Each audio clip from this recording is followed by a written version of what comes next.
يستوي غير فكره. هسه ما شاء الله اطفالنا كلهم على المسدسات.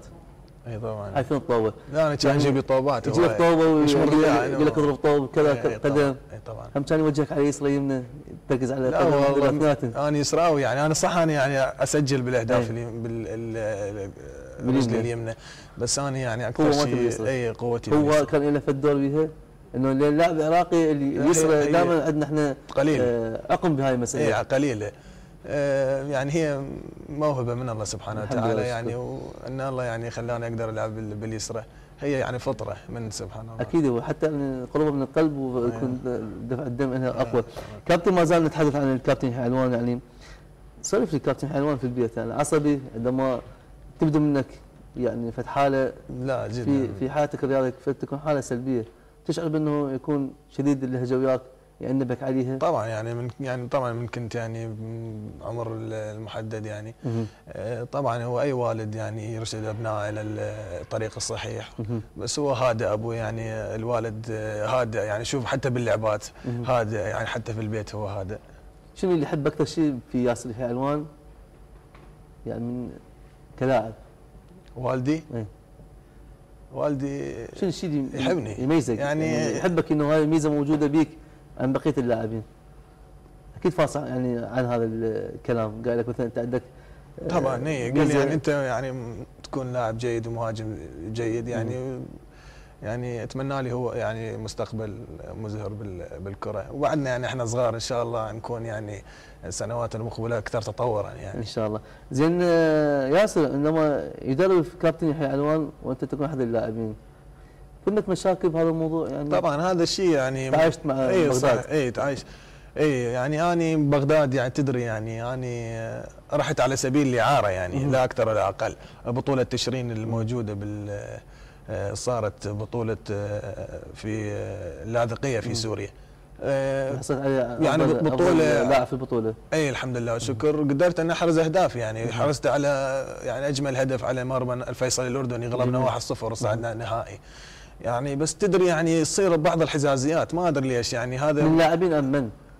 مو من لاعبين يعني مو من اللاعبين يعني هو كل يعني اللاعبين والاداره يعني مثلا اني يعني بهذا الوقت كان يعني أنا ما رحت على نادي بغداد ولا هم يجوا علي يعني قبل ما يوقعون ويا ابوي العقد هم يجوا علي لا انا مو على سبيل الاعاره كنت انا ردت اروح يعني اوقع لهم بس انا اي بشكل رسمي بس ما قدرت احصل الاستغناء من نادي الكرخ فرحت على سبيل الاعاره من ارجع من البطوله كل حدث يعطوني استغناء يعني ما صار هو رزق من سبحانه وتعالى توفيق بس يعني ما اعطاني استغناء استاذ شراره بوقتها وبقيت بالنادي الكرخ. بس انت تشعر انه وجود الكابتن يحيى علوان مع فريق وانت احد لاعبيه تشعر انك يعني يحقق بالغبن يعني انه ما راح تاخذ حقك يعني اذا نزلت في كذا وقت او نزلت اساسي راح تبدي الاقاويل من اللاعبين وحتى الصحافه. صحيح فاني دائما يعني اكون يعني دائما بعيد عن الفرق اللي يدربها الوالد.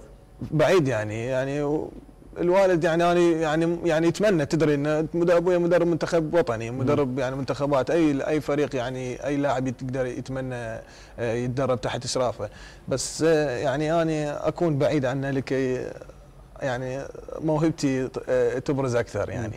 زين هم صادفت انه في المباراه سواء كانت من مباراه رسميه هي بغداد مو مجموعتكم بس هل صادفت انه الكابتن يحيى درب فريق ولعب مباراه تجريبيه مع نادي الكرخ وانت كنت مهاجم لنادي الكرخ يعني اكيد يعرف تحركاتك؟ لا والله ما حصل لا بس مباراه وديه اي قولت بوقتها عليه اي رجعت البيت يعني قلت له شو المشاعر كان سعيد ضايج؟ كان طلبوا الكرخ مباراه وبوقتها كان يدربها ايضا الاولمبي لعبنا مع الكرخ مباراه وديه قولت عليه جولين يعني مقاوله 3 عليه لو نجمعهن اي فقلت له شنو قولت عليك اليوم؟ قال لي انت خوش لاعب تقول.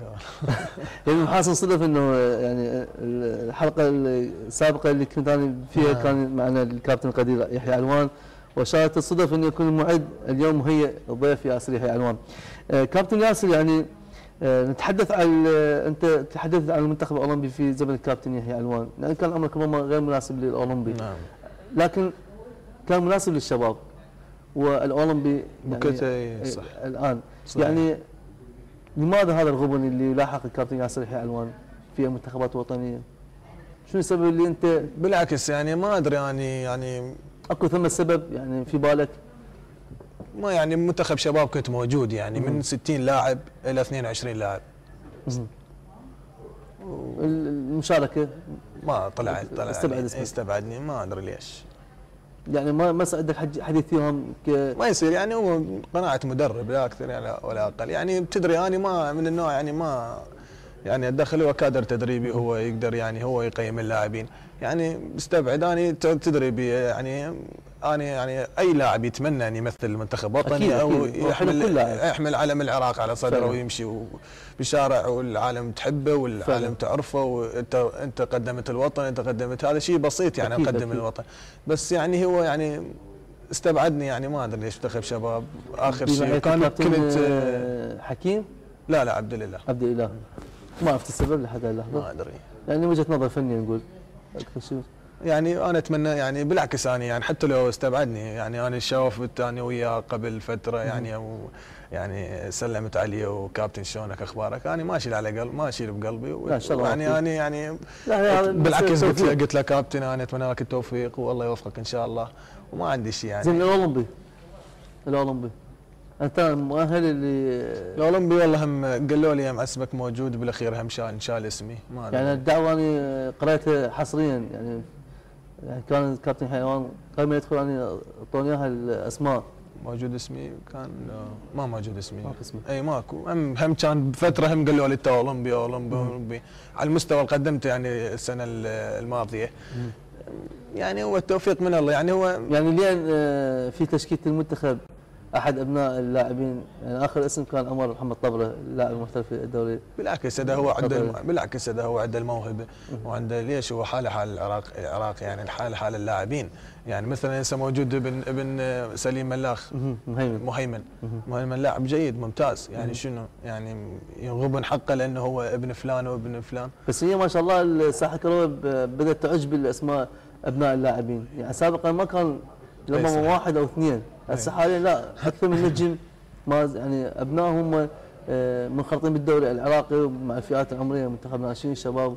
فهاي يعني تعتقد هم في الطفل الصبغه انهم قناعات مدرب انه ما يجيب يعني الصحافه عاليه وتساؤلات هاي تعود الى شخصيه المدرب.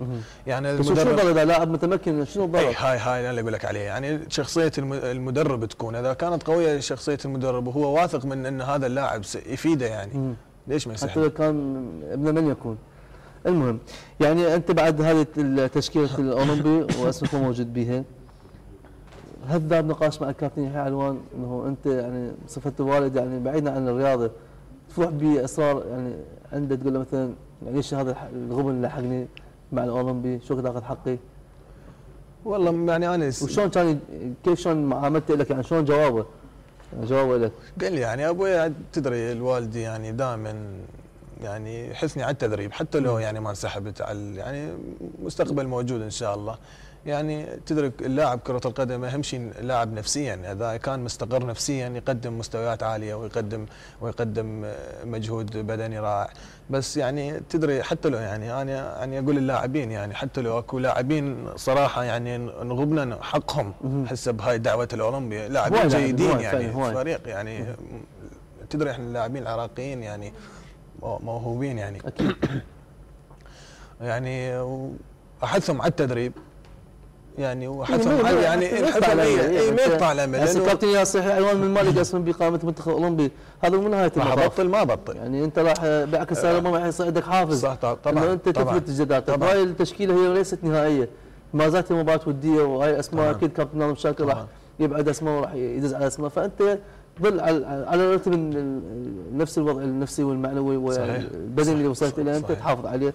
اكيد كلام الكابتن يحيى علوان منطقي انه تستمر بالتدريبات ومثل ما كانت الدعوه لان ما زالت ابواب المنتخب مفتوحه هذا ما ياكد الكابتن ناظم شاكر في كل المناسبات. كابتن ياسر نتكلم عن الكرخ يعني في بعد كل موسم نشاهد انه يستخدم لاعبين جدد لاعبين يبقى على اللاعبين اللي مثلوه يبتعد عن التعاقد مع لاعبين من سوبر ستار مثل ما نقول ويبقى على هذه التأليفه. باعتقادك كيف يعني تصف البيت الكرخي؟